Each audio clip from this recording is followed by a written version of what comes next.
Tin চুরির তুচ্ছ ঘটনা থেকে রণক্ষেত্র কুষ্টিয়ার দৌলতপুর। দুই পক্ষের দফায় দফায় গোলাগুলিতে থমথমে গোটা এলাকা। দিন দুপুরে আগ্নেয়াস্ত্রের ঝনঝনানিতে প্রাণ ভয়ে দিশেহারা সাধারণ মানুষ। কিন্তু কেন এই রক্তক্ষয়ী সংঘাত? কুষ্টিয়ার দৌলতপুর উপজেলার ফিলিপনগর ইউনিয়নে সোমবার দুপুরে ঘটে এই নজিরবিহীন ঘটনা। পুলিশ ও স্থানীয় সূত্রে জানা গেছে, আনিসুর রহমান নামে এক ব্যক্তির বাড়ির টিন চুরির বিরোধ নিয়ে দীর্ঘদিনের শত্রুতা ছিল স্থানীয় দুটি পক্ষের মধ্যে। আজ দুপুর 2টার দিকে সেই উত্তেজনা রূপ নেয় সশস্ত্র সংঘর্ষে।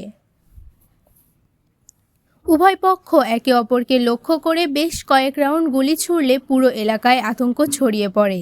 এতে আনিসুর রহমান, নবাব মাস্টার এবং আশরাফুল ইসলাম নামে 3 জন গুলিবিদ্ধ হন। আহতদের দ্রুত উদ্ধার করে দৌলতপুর উপজেলা স্বাস্থ্য কমপ্লেক্সে ভর্তি করা হয়েছে।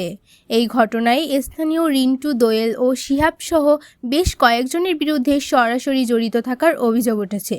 তবে ঘটনার পর থেকেই অভিযুক্তরা পলাতক। পরিস্থিতি নিয়ন্ত্রণে এলাকায় অতিরিক্ত পুলিশ মোতায়েন করা হয়েছে।